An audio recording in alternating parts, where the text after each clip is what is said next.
You are not where you're supposed to be because of you. It's all you. You tell yourself lies, reasons. I'm too tired. I need to rest. I'm too hungry. I'm too full. Something else is more important. I don't have time. Lies, lies, lies, lies. Ask yourself, what remarkably stupid things am I doing on a regular basis to absolutely screw up my life? What would happen if you just stopped wasting the opportunities that are in front of you? Because you're not everything you could be, and you know it. If you keep thinking the same thoughts, keep demonstrating the same behaviors, keep living by the same feelings and emotions, your personal reality is going to stay exactly the same. But if you have new thoughts that lead to new choices, that demonstrate new actions, that create new experiences, that cause you to feel differently, you will begin to walk into a new future. I need you to confront you because you're the one holding you up. I need you to look in the mirror and tell you, you are not going to do me like this no more. You're not going to continue to sabotage me. You're not going to keep procrastinating. You're not. You know you should be further in life, but you keep letting you slide. Hold you accountable and don't let you off the hook. If for 10 years, if you didn't avoid doing what you knew you needed to do, what would you be like? You'd be 10 times more efficient, 20 times more efficient. And you could be way better. You could be incomparably better across multiple dimensions. Do something away from the normality of what you've been doing. Why not try it, man? Shock the system. Get up at 4 in the morning one day, just one day, and go for a run. Commit to one day and see how you feel as you're jogging it back in around 5 or something, as your neighbors are still asleep. Well, your day's already provided something for you. Mentally, you feel like, wow, man, that was a lie. And say, I've got to do this. This is my stuff. This is why I showed up. It's not going to be easy when you want to change. It's not easy. If it were in fact easy, everybody would do it. But if you're serious, you'll go all out. So yes, I'm going to do something about this situation. You do what it is you're supposed to. You're supposed to build something. You're supposed to create something. I don't know how to do it. Learn. The question is not, is it possible for you to be a millionaire? Is it possible for you to have all your dreams become a reality in your lifetime? Yes, it is possible. But the real question is, have you made the decision? Once you make a decision and you go all in and you say, I ain't quitting till I get there. I ain't giving up. I ain't giving in. I'll do whatever it takes to be successful. And when you make that decision, when you look you in the mirror, when you tell yourself that, look, I'm through, I'll do whatever it takes, I guarantee you, that's the day your dream begins to happen. So then, when you have a purpose or a vision or a mission or an intent that's bigger than you, it means it signifies something that's ongoing. You could have a purpose to go east, and there's never an end to east. You could have a purpose to be healthy. There's always more health to have. You could have a purpose to be wealthy. There's never an end to wealth. You could have a purpose for knowledge, and there's never an end to knowledge. It signifies a direction. My purpose is to transform individuals in order to transform a culture. And I'm clear on that purpose, and it gets me up in the morning every single day. So then, how do you bring a vision from the world of possibility into the world of reality? From thought all the way down into matter. From what we say in quantum physics, from the wave of possibilities all the way down into the particle. From the immaterial, something that doesn't exist yet, into the material. From the world beyond the senses to the world of the senses. How do we do that? Well, it requires then setting up goals in alignment with your purpose. So let's just say you have a purpose to go in a certain direction. Your purpose signifies a direction, but your goals should always be in alignment with your purpose. And people who have goals in alignment with their purpose, their goals are a natural side effect of them being on purpose. So then what about getting healthy? You may say, okay, I want to lower my heart rate. That's one of my goals. I want to lose, 10 kilos. I want to have more energy.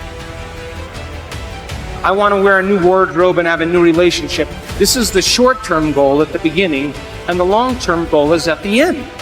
And as long as you keep making the same choices, demonstrating the same behaviors, reproducing the same experiences, feeling the same way, you'll arrive at all of those goals. What about becoming abundant? You may say you want to be wealthy, and to me it doesn't matter. Wealth is a state of mind. You may want to start a new business. Once you start that new business, you may want to hire 2 new staff employees in 6 months. Then you may say you want to buy a company vehicle. And of course, then the next one is buy a new house. And then ultimately what? Make $1 million? Why not? If that's your goal, to reflect your purpose, then you should arrive at it. Are you still with me? How about learning knowledge? Is there ever an end to knowledge? You may want to get an associate's degree. And then you may want to get a bachelor's degree. And then you may want to get a master's degree. You may want to get a doctorate degree. And then you may want to finally do research. But all of those things are in alignment with your purpose, is it not? Now, I want you to understand that there is a very specific formula for excellence. And the formula requires a person who has a clear purpose. But there are 2 other ingredients that put this together. The first thing is called competence. You know what competence is? Somebody who does something really well. The more competent they are, the better they are at doing so. The third thing is called accountability. Accountability means if you say you're going to do something, you do it. And if someone asks you to do something, you do it really well.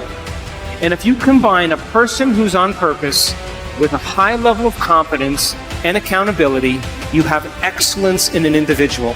I run 3 companies, and all 3 companies, my teams are very high on their purpose scale. They better align with my purpose. They have very high level of competence, and they are very high on the accountability scale. And I don't even bother them. I never even manage them. Because if they're not competent, accountable, and on purpose, they're going to stand out with the rest of the culture, and other people are going to be doing their job, and they are not going to keep up. And I say to my staff, I run an Olympic level team. You have to be able to play at an Olympic level. If you can't be competent and accountable on purpose, there's nothing personal. We just have to cut you because we're moving at a fast pace. Be someone who is cool under pressure. Value serenity instead of outrage. It seems that our culture is moving in the wrong direction here. If you are blessed enough to not be on social media, you might be surprised to learn that the angriest, most passionate public figures are rewarded with the most clicks and biggest audiences. Our culture has begun to confuse passion with substance, reward the loudest and angriest voices, and thus incentivize behavior wholly at odds with stoic wisdom. The number of decibels your voice hits as you scream about how right you are is not necessarily an indicator of how much sense you are making. As a society founded on reason and Western Enlightenment ideals, we must hold ourselves to a higher standard. We have to collectively stop allowing emotion and passion to pass for reason and factual debate.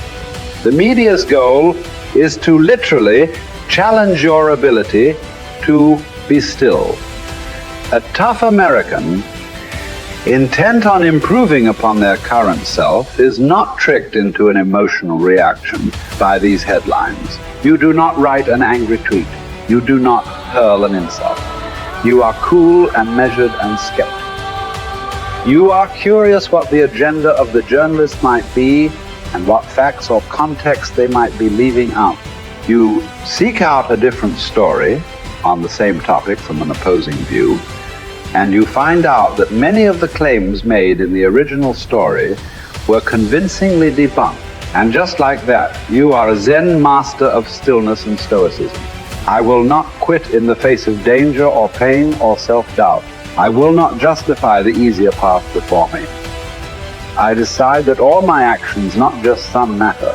Every small task is a contribution toward a higher purpose. Every day is undertaken with a sense of duty to be better than I was yesterday, even in the smallest of ways. I seek out hardship. I do not run from pain, but embrace it, because I derive strength from my suffering. I confront the inevitable trials of life with a smile. I plan to keep my head to be still when chaos overwhelms. I will tell the story of my failures and hardships as a victor, not a victim. I will be grateful. Millions who have gone before me have suffered too much, fought too hard, and been blessed with far too little for me to squander this life, so I won't. My purpose will be to uphold and protect the spirit of our great republic, knowing that the values we hold dear can be preserved only by a strong people. I will do my part. I will live with fortitude.